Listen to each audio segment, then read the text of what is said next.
Welcome to Stoic Philosophy for Life. This is not just a place to listen to books, it's a space to feel them with your soul. Here, we illuminate your mind with timeless lessons. Awaken your inner strength, cultivate self-minded discipline, and guide your journey of personal growth. Every word is carefully chosen to reach what you're truly seeking: peace, clarity, and lasting transformation. If this feels like the place for you, hit subscribe and walk this path with us every single day. Now, put on your headphones, take a deep breath, and begin the journey of renewing your mind and your life. How to never get angry or bothered by anyone. Have you ever noticed how easily a single person can ruin your day? A careless word, an impatient tone, or even a dismissive look can feel like a spark that sets your mood on fire. And just like that, you hand over your peace to someone who probably forgot about the incident 5 minutes later. But what if you never had to give away that peace in the first place? What if the next time someone tried to provoke you, you felt nothing but clarity and control?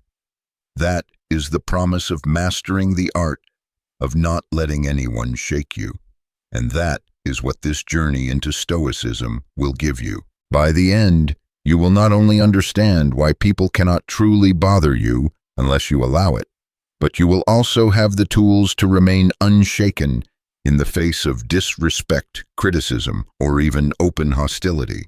If this message moves, you share it with someone who needs it. Marcus Aurelius once wrote, "You have power over your mind, not outside events. Realize this and you will find strength."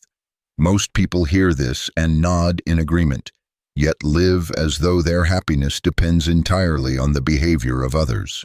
We react like puppets, our strings pulled by moods, insults, or praise. Stoicism teaches that emotional freedom begins with severing those strings. It is not about ignoring people, but about reclaiming your inner authority, so no one's actions dictate your state of mind. This is not easy. Your ego will fight back. It will scream that you have the right to be angry. But every time you choose composure over reaction, you train the mind to protect your peace like a guarded fortress. Think of a stone in a river. The water flows around it, rushing, splashing, even trying to erode it, but the stone remains unmoved and silent. This is what you can become in the chaos of human interaction, a calm presence that is unshaken, not because you avoid life, but because you are grounded in principles stronger than impulse. Imagine walking into your workplace and hearing a sarcastic remark aimed at you. The old you would tense up, prepare a sharp response, and carry that irritation for hours. The new you simply observes it, registers it as noise, and lets it pass. That is not weakness, that is mastery. To live this way requires more than willpower. It requires clarity about what truly matters and what does not. Seneca taught that we suffer more in imagination than in reality. When someone disrespects you, the insult itself is brief, but your mind will replay it, add layers of meaning, and amplify the pain. This is why controlling your interpretation is the heart of Stoic practice. You cannot stop the world from being rude or unfair, but you can stop yourself from becoming a willing victim of it. So how do you practice this? Start by catching the moment when you are triggered. Pause before reacting. Remind yourself, this moment cannot touch my peace unless I grant it permission. Breathe. Let the emotion rise and fall without attaching a story to it. With repetition, your brain learns that insults, interruptions, and disrespect are nothing more than passing gusts of wind. They cannot move a rooted tree. If you are still here listening, then like me, you are probably done with living passively. Look back at your last 3 decisions. Did they move you forward or hold you back? Did they come from clarity or from a place of irritation? This is not about perfection. It is about reclaiming the seconds, minutes, and hours you have been giving away to people who did not earn them. The truth is, life will not stop presenting you with people who push your buttons. But when you begin to see every encounter as an opportunity to practice strength, they lose their power over you. Anger will stop feeling like a necessary defense, and you will start to see it for what it really is, a distraction from living fully. The more you practice, the more you will realize that your peace was never something others could take. It was only something you could give away. And from this day forward, you choose not to. Underneath every flash of anger is a story we tell ourselves. Someone cuts you off in traffic and you decide it was an act of disrespect. A friend forgets to reply to your message and you decide it means they do not value you. But what if these stories are wrong? What if they are nothing more than mental habits, automatic narratives your mind creates to make sense of the world? Epictetus taught that we are disturbed not by events themselves, but by the views we take of them. In other words, it is not what happens that makes you angry, it is what you believe about what happens. This is where the true battlefield lies, not in the outer world, but in the interpretations you allow to grow inside your mind. When you understand this, you begin to see anger differently. It is no longer just an emotional reaction, it is a decision, even if it feels instantaneous. You decide to accept the insult as personal. You decide to interpret the action as hostile. You decide to attach your sense of worth to someone else's behavior. The beauty of Stoicism is that it offers you a radical alternative to decide otherwise.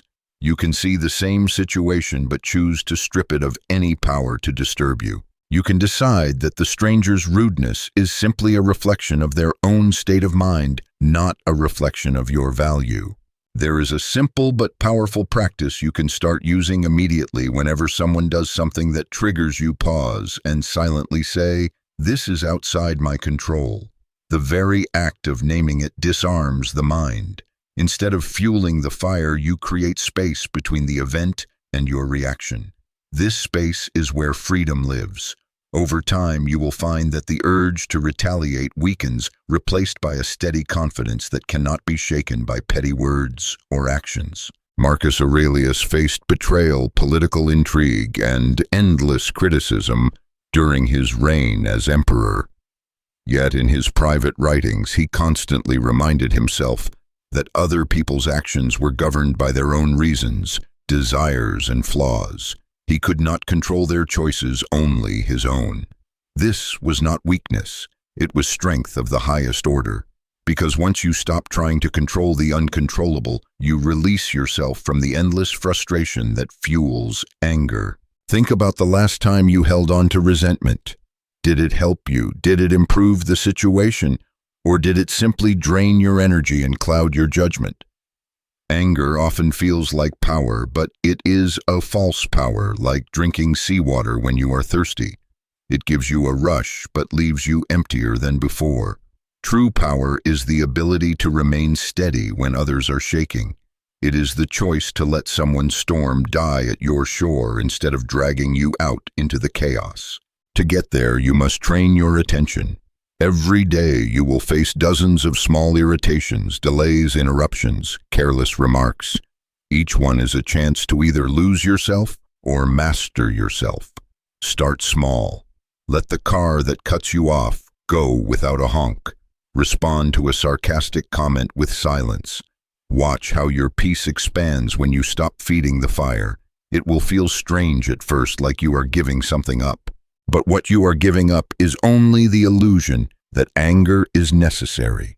And here is the thing. When you stop being so easily bothered, you become unpredictable. People who thrive on provoking others lose interest in you because they cannot get the reaction they seek. You stop being an easy target, not by fighting back harder, but by not fighting at all. In a world addicted to drama, your calm becomes your armor. If you are hearing this right now, take a moment to remember one situation that has been bothering you. See it clearly in your mind. Then imagine dropping it, not because they deserve forgiveness, but because you deserve peace.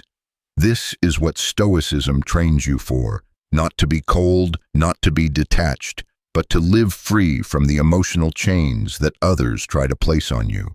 There is a subtle truth about anger that most people never realize. It is not only about the person who provoked you, It is also about the version of yourself you have not yet mastered. Every time you react impulsively, you are showing that there is still a part of you under someone else's control. The insult may have come from their lips, but the decision to carry it was entirely yours. In this way, anger is like picking up a hot coal with the intention of throwing it at someone else. You are the one who gets burned first. Seneca, one of the great Stoic minds, called anger temporary madness. It clouds the reason, blinds judgment, and often drives us to say or do things we later regret. But here is the deeper danger. The more you indulge in anger, the more you train your mind to seek it. It becomes a reflex, a habit, even a form of self-identity.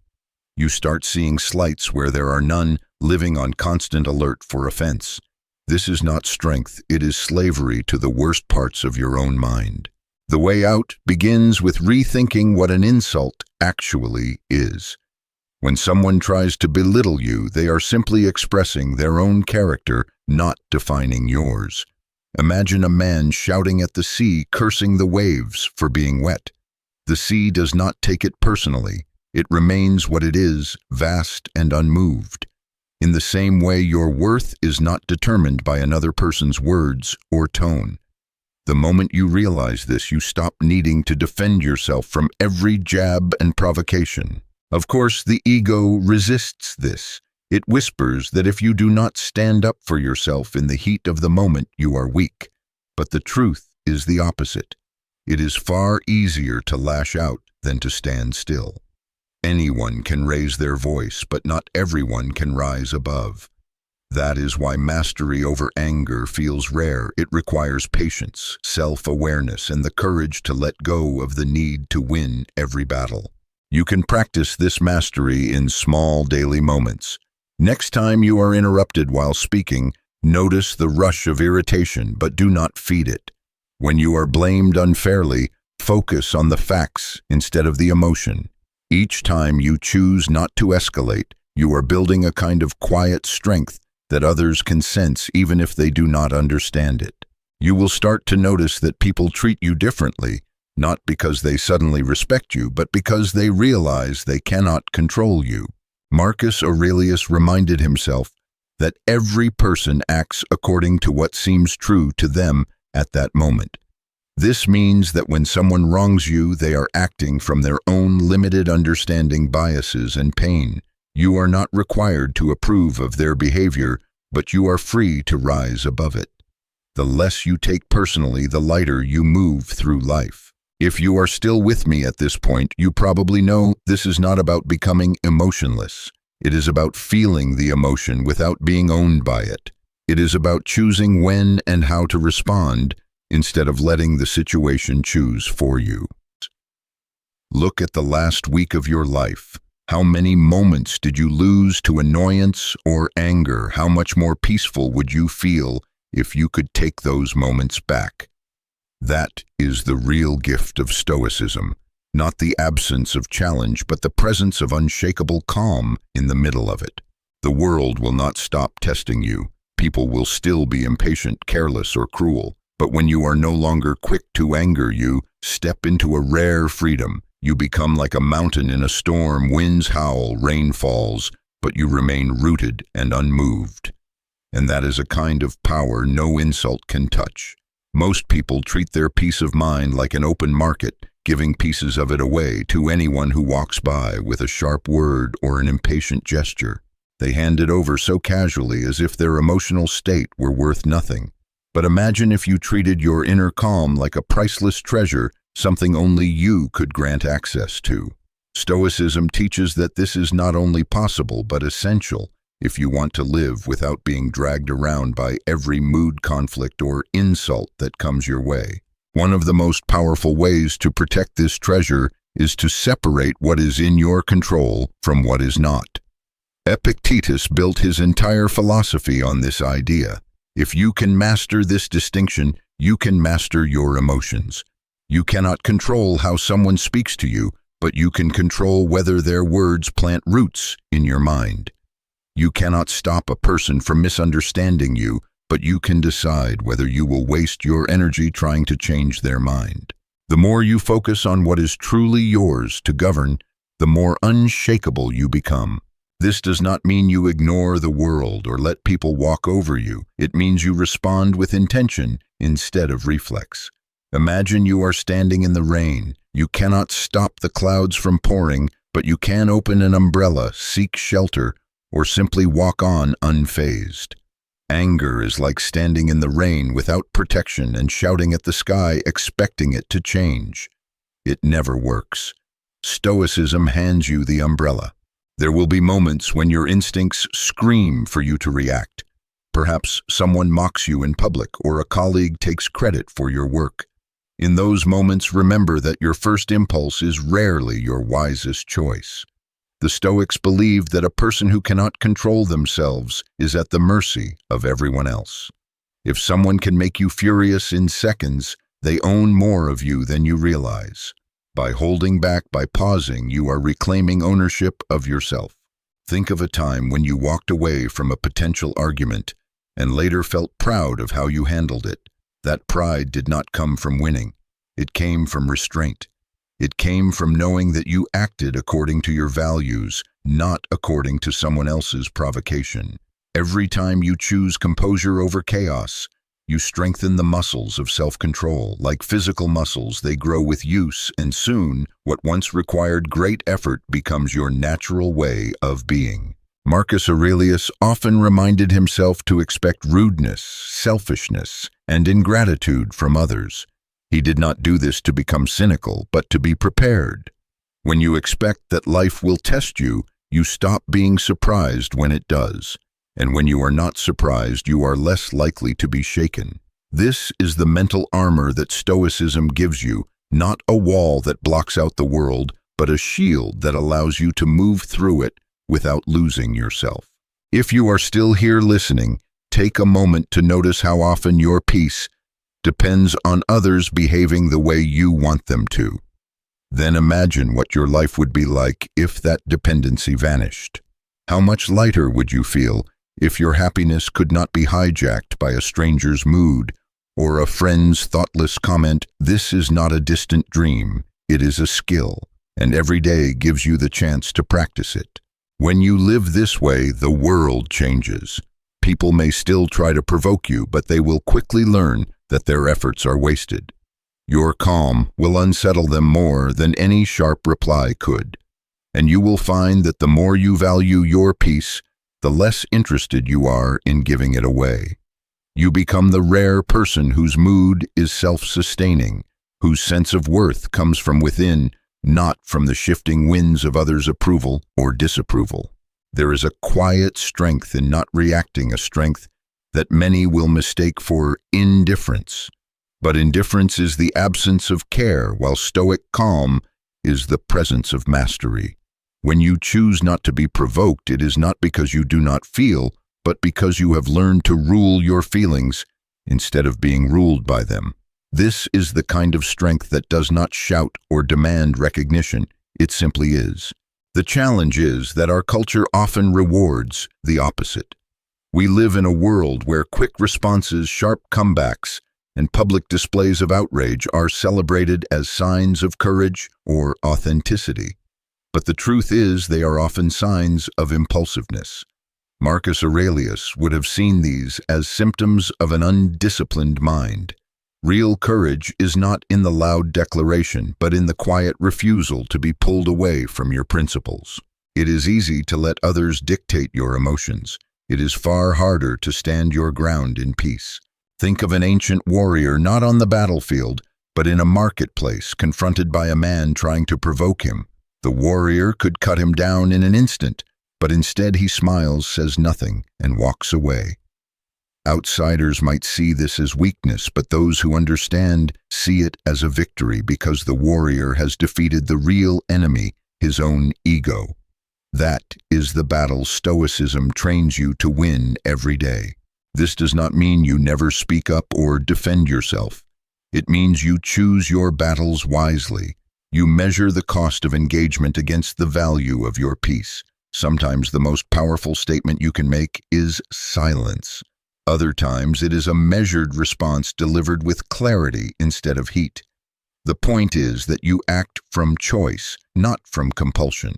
Seneca wrote that the greatest remedy for anger is delay. Time turns fire into embers. The insult that feels unbearable in the moment often feels irrelevant a day later. By giving yourself that space, you allow wisdom to enter before words leave your mouth.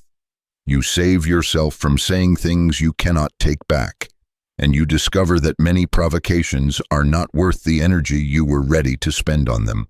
If you are listening right now, I want you to reflect on one truth. You cannot stop people from being who they are, but you can stop granting them access to the deepest parts of you. Your mind is your home. Would you let just anyone walk in and trash it? Then why allow them to do so with their words or actions? The locks on your emotional doors are your awareness, your discipline, and your refusal to react without thought. Over time, people will notice this about you. They will realize that you are not someone who can be easily baited into conflict. Your presence will begin to feel different, steady, unshakable, quietly confident. And here is the irony: the more you master your reactions, the more respect you tend to earn. Because even those who once tried to provoke you will see that your peace is not up for sale. Living this way does not make life free of challenges. It makes you free within the challenges. You will still face unfairness, criticism, and misunderstanding. But instead of being tossed around by them, you will meet them as the sea meets the wind, absorbing the force without losing your depth. This is the true reward of never letting anyone's behavior dictate your state of mind. You live as the author of your own emotions, and that is a kind of freedom most will never taste. There is a certain liberation in realizing that no one can truly make you angry without your consent. At first, that idea may feel uncomfortable because it removes the luxury of blame. It is far easier to say they ruined my day than to admit I allowed their actions to decide my mood. But once you take full ownership of your emotional state, you step into a power that cannot be taken away. This is the essence of Stoicism, not cold detachment, but conscious sovereignty over your inner world. Epictetus compared life to a banquet. Some dishes will come to you, others will pass you by. If you try to grab every plate, you look desperate. If you complain about the food that never arrives, you look foolish. The wise person simply enjoys what is placed before them and lets the rest pass without resentment. In the same way, when disrespect or irritation appears in your life, you do not need to seize it and make it your own. You can let it pass by. You can choose not to eat what is poisonous to your peace. This is not a philosophy that is learned in a single day. It is trained like a muscle in countless small moments. The co-worker who interrupts you, the driver who cuts you off, the family member who always finds something critical to say. These are your practice grounds. Every time you resist the urge to fire back, you are strengthening your emotional armor. At first, it will feel like effort, but over time you will notice that you are less and less shaken, until one day you realize that what once consumed your thoughts now barely registers. Seneca once said, "He who angers you conquers you." When you react with fury, you are essentially allowing the other person to decide who you are in that moment. They set the tone, you follow it. But when you stay calm, you are the one setting the tone, regardless of how chaotic the other person becomes. This is not about letting bad behavior go unchecked. It is about refusing to let bad behavior dictate your own. There is a profound dignity in that. Marcus Aurelius often reminded himself each morning to expect trouble. Today you will meet ungrateful, arrogant, deceitful, envious, and unsocial people, he wrote. But he did not say this to poison his outlook. He said it to prepare his mind. If you walk into the day expecting perfection, every flaw will frustrate you. But if you walk in expecting humanity, nothing will surprise you, and therefore nothing will have the power to throw you off balance. One of the most powerful habits you can build is to pause before responding. Just a breath or two. That small gap between stimulus and reaction is where your freedom lives. In that gap, you can ask yourself, will this matter tomorrow? Is this worth my energy? Will my response improve the situation or simply feed the fire? Most of the time, you will find that the answer is no. And when the answer is no, the wisest move is often to let it go. If you are still here listening, I suspect you already know that reacting in anger rarely makes you feel better for long. You may win the argument but lose your peace. You may silence the other person but feel a hollow victory in the pit of your stomach. The real victory is when you walk away with your dignity intact and your mind unshaken. Look back on the last few weeks. How many of your regrets came from things you said or did in anger? How many of your proudest moments came from choosing not to react? Here is something I have learned personally. When you stop letting people push your buttons, they often stop trying. Not because they suddenly respect you, but because they realize they cannot control you. And there is nothing more unsettling to someone who feeds on control than a person who refuses to be controlled. Your composure becomes your quiet form of rebellion. There is also a ripple effect. When you choose calm, you influence the emotional climate around you. People feel safer around you.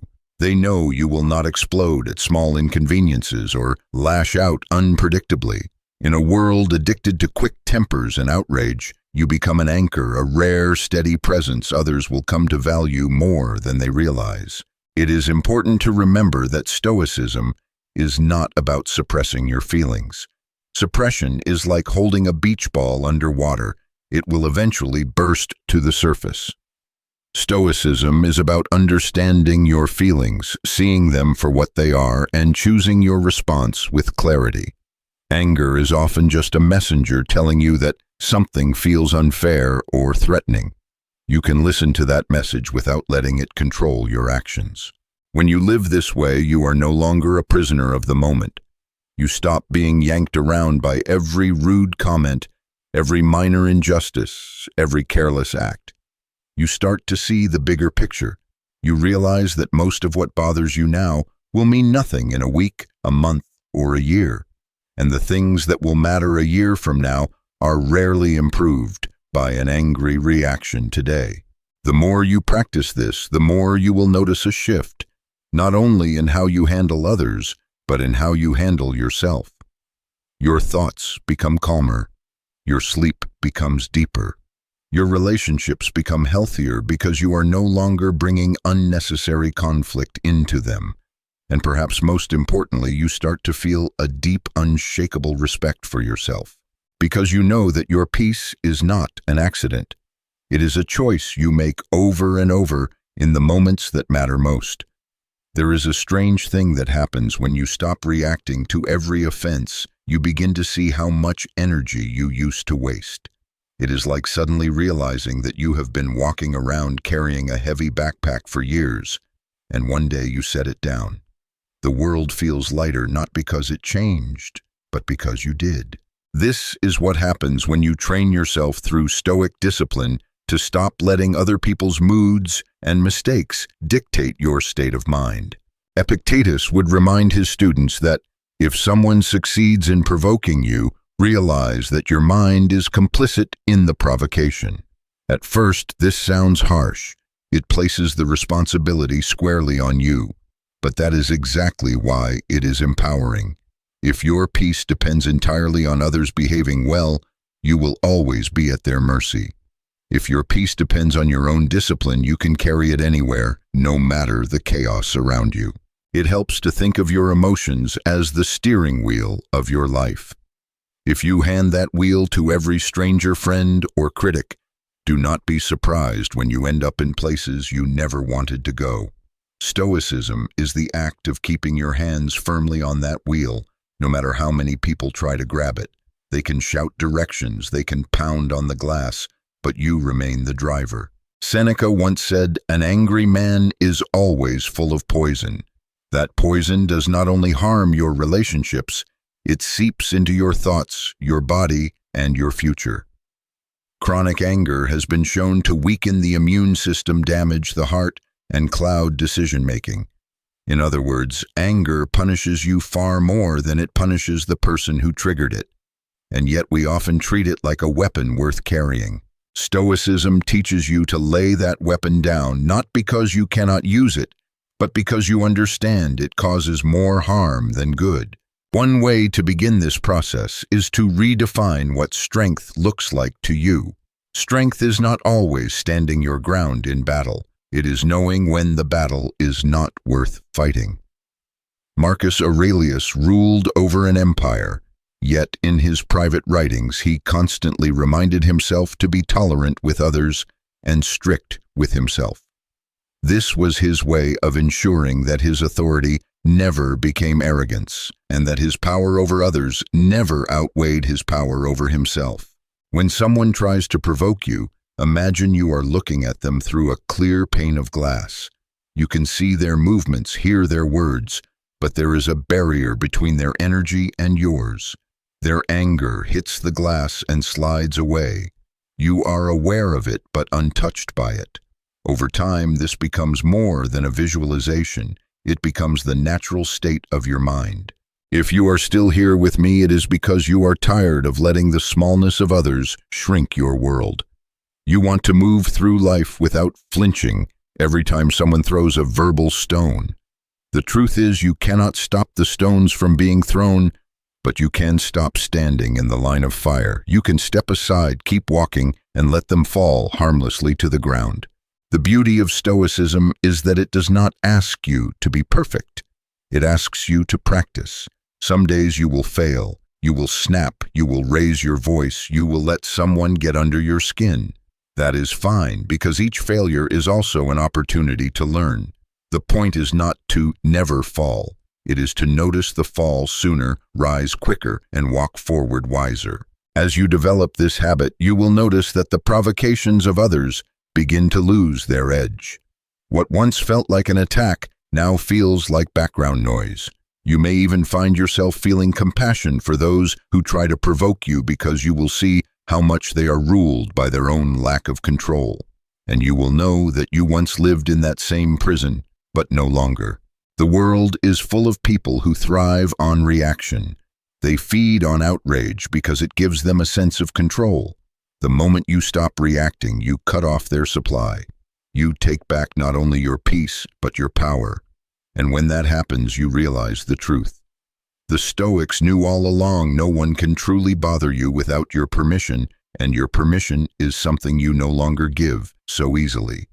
There is a moment right before anger takes over that feels almost invisible. It is a fraction of a second when you can still choose how to respond. Most people miss it. They move from stimulus to reaction so quickly that it feels automatic, inevitable. But Stoicism is about expanding that moment until it becomes a space you can step in to breathe in and decide from. In that space, you are no longer a slave to your impulses. You become the master of them. Marcus Aurelius practiced this daily. He trained himself to see every irritation as an opportunity for self-control. If someone spoke harshly to him, he would remind himself that they were simply acting according to their own understanding, shaped by their own struggles. Why should he be angry at them for being who they are? The moment you start to see people as limited, flawed human beings, just like yourself, you stop expecting perfection from them. And with that, your anger begins to dissolve. The truth is, most of what provokes you is not personal. The rude cashier is not thinking about you at all. They are lost in their own problems. The driver who cuts you off does not know your name. They are simply impatient. Yet we take these things as personal attacks, handing over our peace to people who were never aiming for it in the first place. This is why Epictetus insisted that we must learn to separate events from our judgments about them. Without that separation, you are at the mercy of every passing mood and misunderstanding. Think about how much lighter your life would be if you could meet rudeness with neutrality, criticism with curiosity, and inconvenience with patience. This is not weakness, it is strength of the highest order. Anyone can lose their temper. It takes discipline to keep it. And the more you practice, the more that discipline becomes your default. If you are still here listening, then like me, you are probably done living as if your emotions belong to everyone but you. Look back at the last 3 conflicts you were involved in. How many of them actually needed to happen? How many were worth the cost in time, energy, and peace of mind? This is the kind of reflection that changes the way you move through the world. One of the most effective ways to train this is to intentionally put yourself in small, uncomfortable situations and practice calm. Wait in a long line without checking your phone. Drive behind a slow car without trying to pass.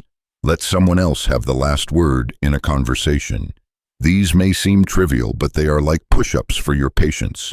They build the mental strength you will need when the bigger challenges come. Seneca wrote that a great mind becomes invincible by not allowing itself to be hurt. He did not mean that nothing ever bothers you, but that you refuse to carry the wound inside. You acknowledge the pain, but you do not let it define you. In this way, you become untouchable, not because the world has grown kinder, but because you have grown stronger. When you live this way, you will notice a shift in how others respond to you. People who thrive on conflict will lose interest because you refuse to feed their fire. Those who value stability will be drawn to you because your calm becomes a kind of safe harbor. You will stop feeling like a small boat tossed by every wave and start feeling like the shoreline itself, steady, grounded, unmoved. And here is the final truth of this part. The world is not going to stop giving you reasons to get angry, but you can stop giving those reasons power over you. The less you react, the more you choose your own path. The more you choose your path, the freer you become. And that freedom is worth more than any fleeting satisfaction anger could ever give. There is a kind of quiet confidence that comes when you finally realize you do not have to attend every argument you are invited to. Most people feel compelled to respond to every jab, every insult, every provocation, as if silence would somehow mean defeat. But the Stoics saw silence differently. To them, silence was not surrender. It was a demonstration of self-control, a refusal to let others dictate the terms of your engagement. Marcus Aurelius understood this deeply. As emperor, he faced constant criticism and deceit, yet he rarely retaliated with anger. Instead, he reminded himself that the opinions of others were theirs to carry, not his. He wrote, "If it is not right, do not do it. If it is not true, do not say it." In other words, your behavior is your responsibility, regardless of how others behave toward you. This is the foundation of real power when your actions are guided by principle, not provocation. Most provocations are like bait. They are designed consciously or not to pull you into someone else's emotional storm. The moment you bite, you are no longer in control. You are reacting on their terms. But when you refuse the bait, something interesting happens. The other person is left with their own energy. They cannot hand it off to you, so they are forced to deal with it themselves. Often that ends the conflict before it can even begin.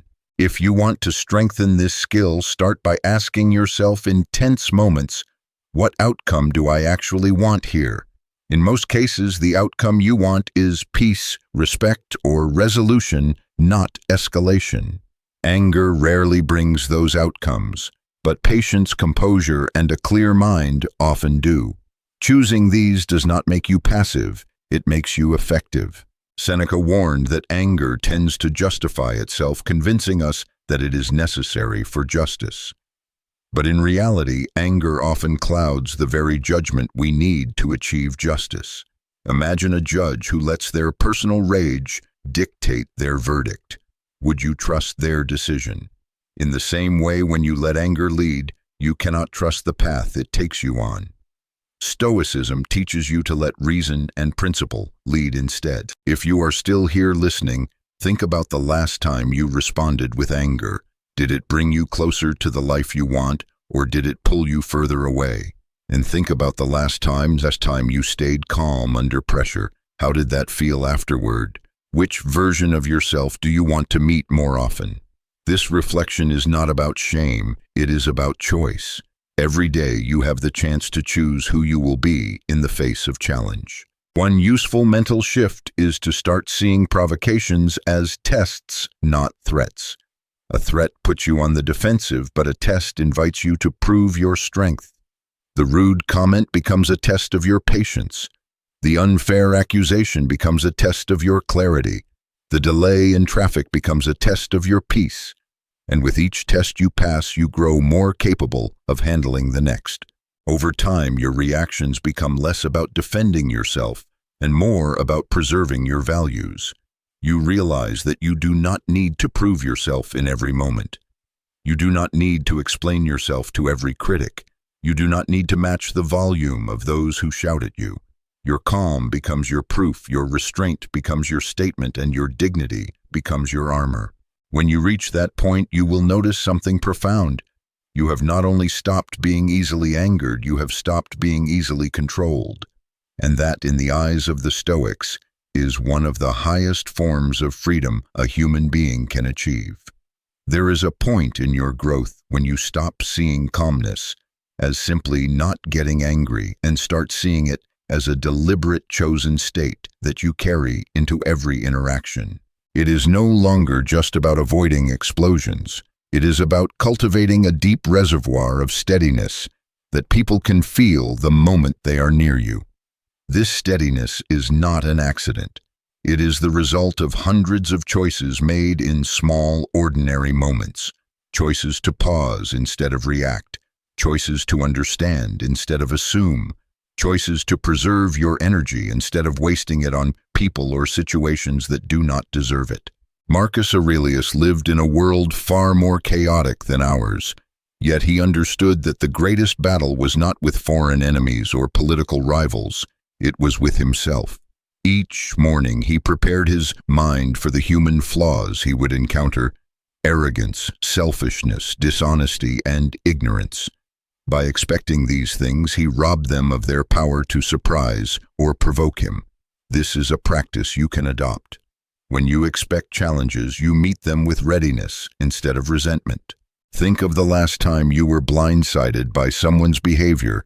Perhaps a betrayal, a sudden insult, or a blatant injustice. In that moment, the shock probably made the anger sharper.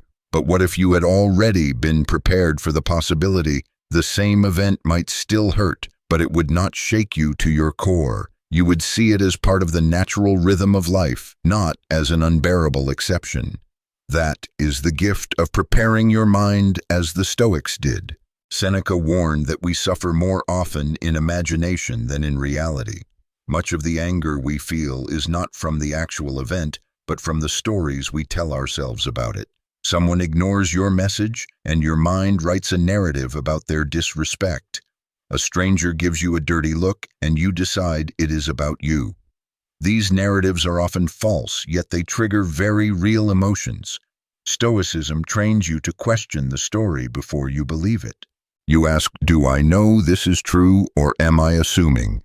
More often than not, you will find that the evidence for your anger is thin, and your peace is too valuable to risk on guesswork. There is another aspect to this that many overlook. People often act from their own pain, fear, or confusion. The person who lashes out may be carrying a burden you cannot see. This does not excuse bad behavior, but it does make it easier to meet it without adding your own fire to the blaze. Marcus Aurelius often reminded himself that wrongdoers are not evil by nature. They act wrongly because they believe in that moment that it is the best choice available to them. This perspective does not make you naive. It makes you compassionate without being a fool. If you are still here listening, then perhaps you are ready to stop letting small people shrink your world.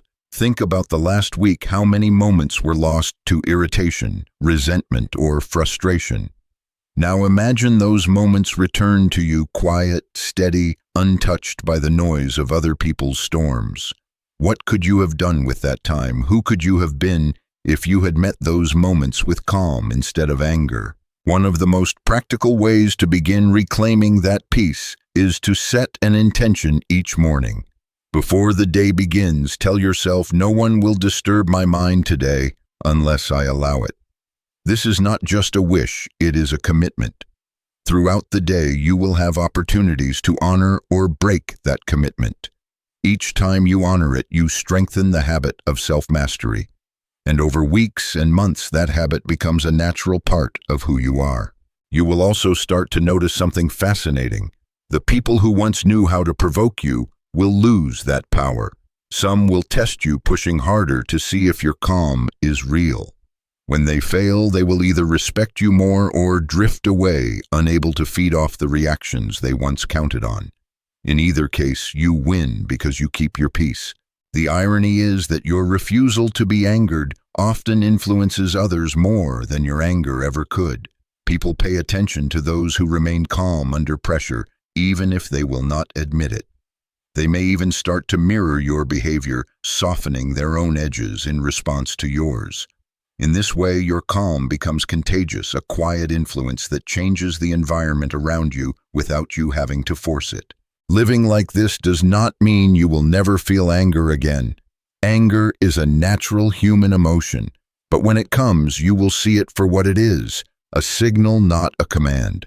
You can listen to that signal, learn from it, and then decide how to act without letting it seize the wheel. That is the difference between someone who is ruled by emotion and someone who rules over it.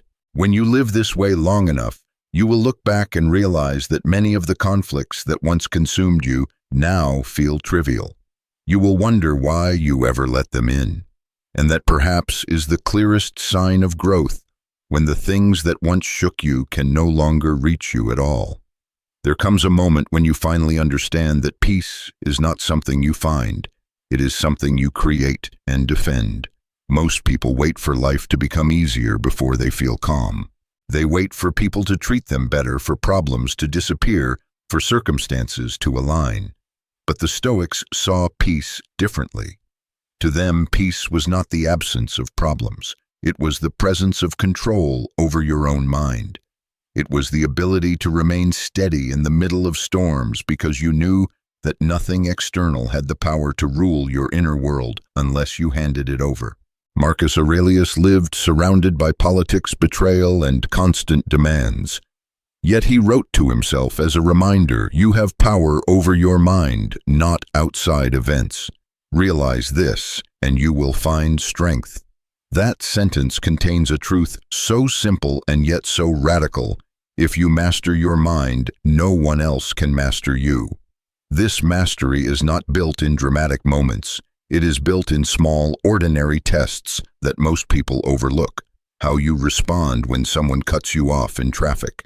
How you speak to a waiter who makes a mistake. How you think about yourself when you fail.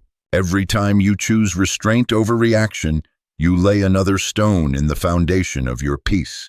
And just like a fortress, your peace becomes harder to breach over time. But there is a catch. If you stop maintaining it, cracks will form. The same way a fortress can fall into ruin if left unattended, your mental discipline can weaken if you let small irritations chip away at it. This is why the Stoics practiced daily reflection. They would review their actions, ask where they had been ruled by emotion instead of reason, and make a plan to do better the next day. Seneca warned that he who angers you conquers you. When you think about it, anger is not just an emotion. It is a form of surrender. The moment you explode, you hand control of your actions to something outside yourself. You let someone else write your script. That is why refusing to be provoked is not weakness. It is one of the strongest declarations of independence you can make. If you are still here listening, then you probably know that this is not easy. It takes humility to admit that you have been ruled by your emotions in the past. It takes courage to break the habit of reacting and replace it with deliberate choice. But the reward is priceless. You start living on your own terms. You start walking through your days with a kind of unshakable clarity that others cannot help but notice.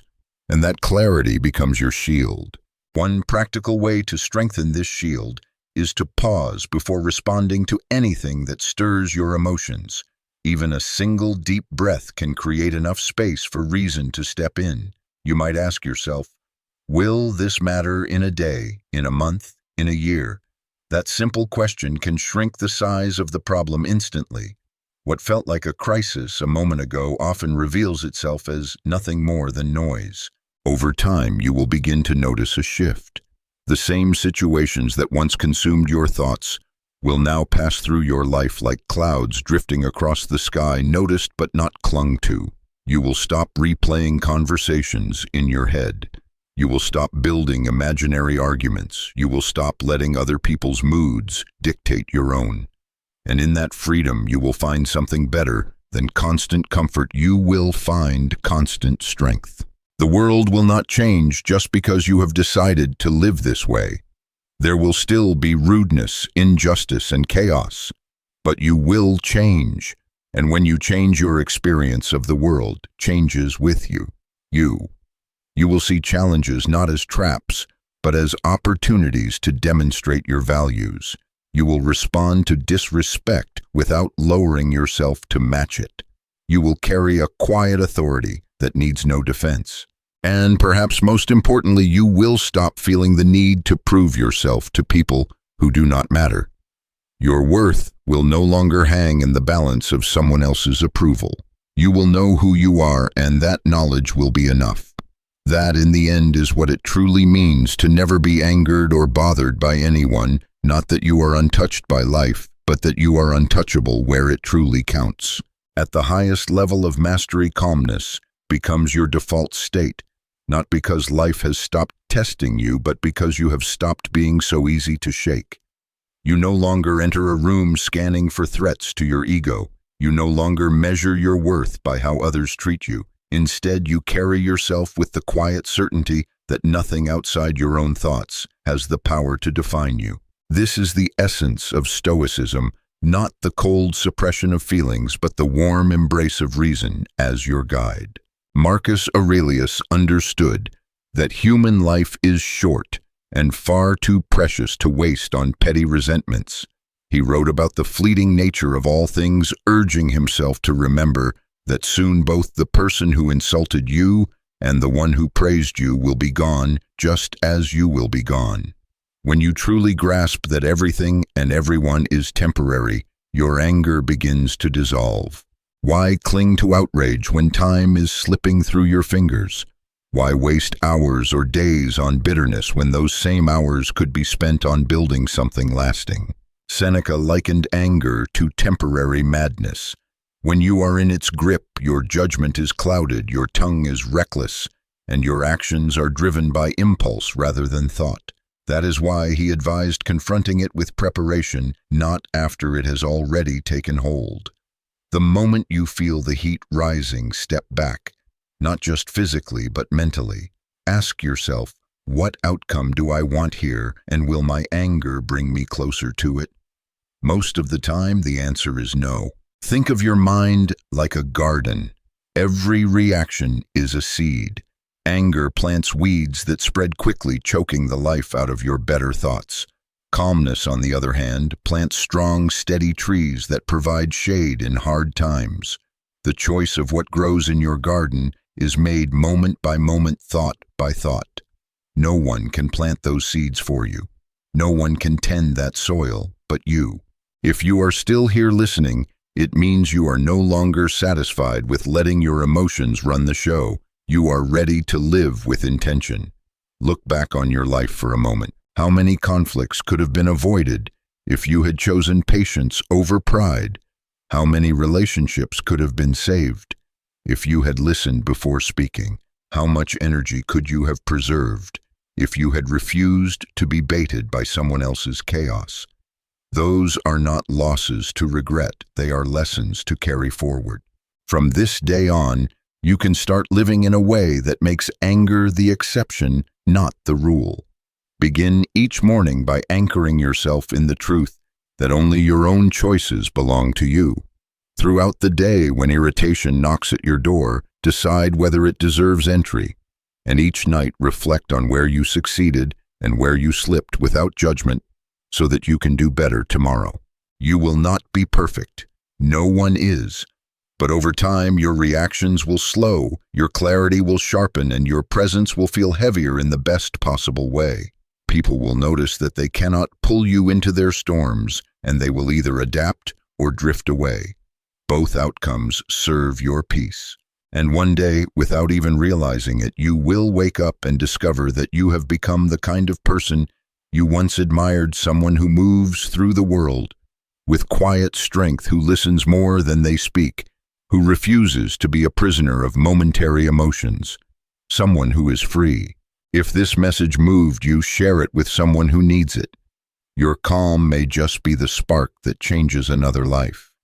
If this message stirred something in you, don't let it fade. Write one thing down that you'll start doing this week. 2025 doesn't magically change anything you do, and your future begins the moment you decide to move, even just a little.